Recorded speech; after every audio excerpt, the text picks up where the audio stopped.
My girlfriend has been perfectly timing her venting with when we are about to eat dinner, and all I want is to eat in peace, but it's gotten to the point where I have to lock myself in the basement just so I can enjoy a meal for once. I, 39M, and my girlfriend, 41F, have lived together for a bit over a year in my house. During the time that I have lived with my girlfriend, I've become very used to the fact that she really seems to de-stress by complaining. Much of this complaining is about other people in her life, such as her mother and her former co-workers, but much of this complaining is about me and how I'm not meeting her expectations in one way or another. I'm generally fine listening to her rant and will make all the appropriate motions to show that I'm listening, but a few months back, her complaining increased significantly in frequency. Again, I'm happy to listen to her, but one time that I do not want to listen to complaining is when I'm eating. Breakfast time isn't an issue because she's still asleep when I eat it, and lunchtime is fine because I work 6 days a week and I'm out for lunch, but I would really love nothing more than to just have a quiet dinner. It's especially irritating because she gets upset when I don't answer her fast enough, even when I'm chewing. She'll start saying hello? Hello? Hello? Are you even listening? As I try to swallow the food quickly and answer her. I expressed this to her a few months back. I put it as nicely as possible, with the excuse that I don't do well with talking during meal time. If anything, it has had the opposite effect. I'm convinced that she's actually timing her complaints to begin when I start eating dinner now. While I'm making my dinner, she'll be quiet, and when I sit down waiting for it to cool, she'll be quiet. But once the fork reaches my mouth, she'll immediately start complaining. Last Saturday, I told her that I couldn't deal with her complaining during dinner time anymore, and that if she did it again I would start eating elsewhere. She responded, "Yeah, okay, fine." Then she sat down at the table and stared at me. When I took my first bite, she said, "Oh, by the way, today you kicked one of my shoes when you were putting yours on. It made me feel like you only care about your own things and not mine." I stood up and went down to the basement to eat, locking the door behind me. I've taken to doing this for every day since, and she'll bang on the door at times. At other times she has demanded I give her a key, as I have the only copy. Today she was literally crying and begging me to eat dinner at the table, but I said no. Now she's threatening to take the door off its hinges while I'm at work, so I know I have to lock it from the outside before going tomorrow. Am I in the wrong here? Commenter 1. Why are you with someone this miserable? I cannot imagine listening to someone complain every mealtime.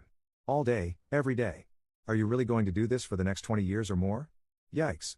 NTA. Commenter 2. You locked her out of the basement. That's a good first step. Now do the same with the rest of your house. Commenter 3. It's not even about her being miserable. It's more about her engaging in emotional abuse. A partner who constantly complains and blames is abusive. I can completely understand someone might want to confront a partner for one reason or another at times, but the fact that she actually decided to go into a tirade about him accidentally kicking her shoe when he put his own shoes on just shows she'll complain about literally anything. There's also the fact that even after he asked her to stop for the short time it takes him to eat dinner, she completely ignored him and intentionally timed her complaining for when she knew he didn't want to listen to it. I cannot understand why some people in this post seem to think Op is wrong. I know this doesn't apply to you, but some people are suggesting that this is his fault. The man is in an abusive relationship. Update. Wow. I didn't expect this to blow up the way it did. I posted honestly just needing a sanity check, and I got thousands of comments, some incredibly supportive, others brutally honest, and a few that hit me harder than I expected. Thank you to everyone who responded, seriously. A lot has happened since the post. First, yes, I did go ahead and lock the basement door from the outside before going to work. I wasn't proud of that move, but I was feeling cornered, and honestly just tired. I came home and found she had removed the hinges from the interior side while I was gone. The door was off and leaning against the wall. That was a moment. She wasn't yelling. She was sitting on the couch, visibly upset, and just said, "So this is where we're at now?" We had the longest, rawest conversation we've ever had that night. She admitted she had started using dinner as her emotional dumping ground because she knew it would get my attention, and she felt like the only time I slowed down enough to be with her was when I was eating. Her words. She also admitted that my request to stop complaining during dinner made her feel like I was putting a timer on her feelings. I told her I wasn't asking her to be silent, just for a break from the emotionally heavy stuff while I was trying to decompress from my own day. There were a few tears on both sides. I told her that I love her, but I can't live in a state of constant emotional defense, especially not over dinner. I also said that the shoe comment right after our talk was weaponized pettiness, and that it was cruel. We agreed to try something new. Now we do venting hour after dinner. Literally. I even set a little timer, her suggestion, not mine. Dinner is for unwinding and connecting, or even sitting in comfortable silence. After that, if she still needs to unload, I give her my full attention, and she gets to talk freely. So far, it's been a surprising success. It's not perfect. Some nights are awkward. But the basement is just a basement again, and the door is back where it belongs.